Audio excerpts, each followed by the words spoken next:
Hello दोस्तों, नमस्कार, जय हिंद। स्वागत करता हूं आप सभी का एक बार फिर से आपके अपने यूट्यूब चैनल पे, आपके अपने क्लासेस में, पिंगाक्स क्लासेस के इस लाइव सेशन में। जैसा कि आप सभी को पता है, हमारा क्लास हर शनिवार और रविवार रात शाम 7 बजे लाइव होता है, तो जुड़ना ना भूलिए। हर शनिवार और रविवार शाम 7 बजे आज हम फिर से स्ट्रेटेजी के कुछ महत्वपूर्ण प्रश्नों के साथ उपस्थित हुए हैं।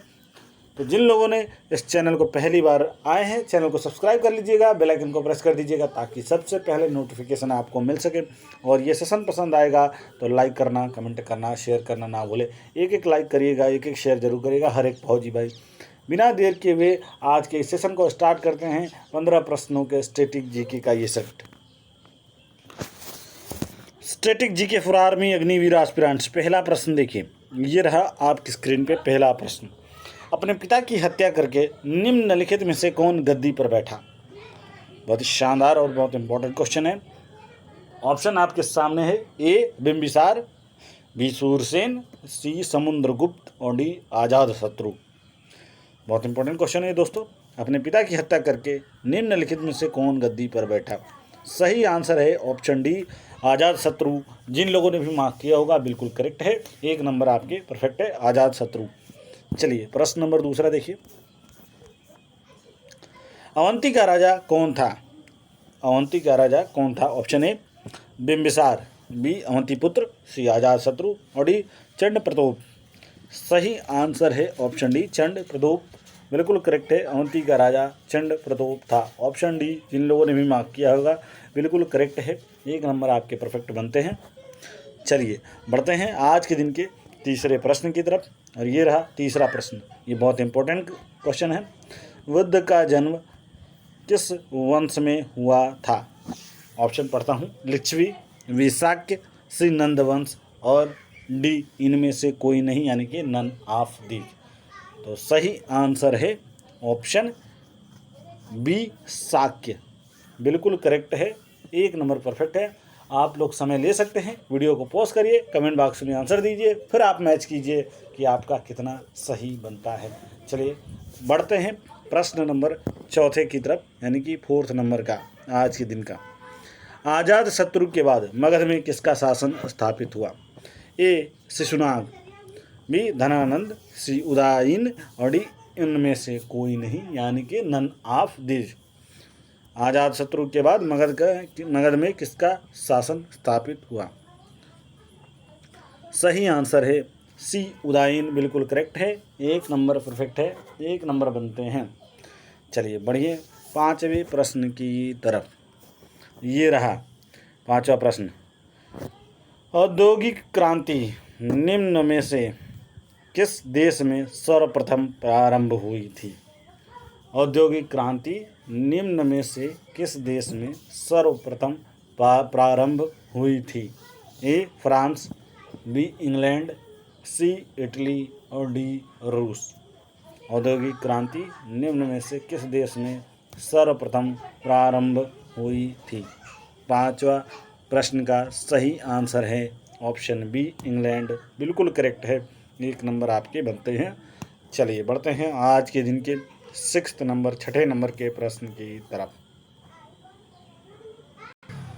6ठे नंबर का प्रश्न देखिए। औद्योगिक क्रांति के फलस्वरूप समाज में कौन सा वर्ग उत्पन्न हुआ? प्रश्न दोबारा पढ़ता हूँ। औद्योगिक क्रांति के फलस्वरूप समाज में कौन सा वर्ग उत्पन्न हुआ? ऑप्शन ए बुद्धिजीवी वर्ग, बी मध्यम वर्ग, सी पूंजीपति वर्ग और डी कृषक वर्ग। तो सही आंसर है ऑप्शन सी पूंजीपति वर्ग। बिल्कुल करेक्ट है। समाज में कौन सा वर्ग उत्पन्न हुआ? औद्योगिक क्रांति के फलस्वरूप समाज में पूंजीपति वर्ग उत्पन्न हुआ। चलिए 7वां देखिए। किस आविष्कार ने कपास उद्योग को बढ़ावा देने में मदद की? बहुत इंपॉर्टेंट क्वेश्चन है दोस्तों। ऑप्शन देखिए। ए फ्लाइंग शटल, बी हस्तकरघा, सी वाटरलूम और डी पावरलूम। तो सही आंसर है ऑप्शन ए फ्लाइंग शटल। जिन लोगों ने भी मार्क किया होगा बिल्कुल करेक्ट है। बढ़ते हैं आज के दिन के 8वें नंबर के प्रश्न की तरफ। राजा को मंदिर का धन जब्त कर लेना चाहिए, यह कथन किसका है? Option A Seleucus, B Kautilya, C Megasthenes D Bhartrihari. तो सही आंसर है ऑप्शन बी कौटिल्य, बिल्कुल करेक्ट है, 1 नंबर परफेक्ट है। Option B Kautilya. राजा को मंदिर का धन जब्त कर लेना चाहिए, यह कथन किसका है? ऑप्शन बी कौटिल्य का है। चलिए 9वां प्रश्न देखिए, ये रहा आपकी स्क्रीन पे। भारत अरब नहीं है, इसे दारुल इस्लाम में परिवर्तित करना व्यावहारिक रूप से संभव नहीं है, यह कथन किससे संबंधित है? ए अलाउद्दीन खिलजी, बी दारा शिकोह, सी बलबन और डी इल्तुतमिश।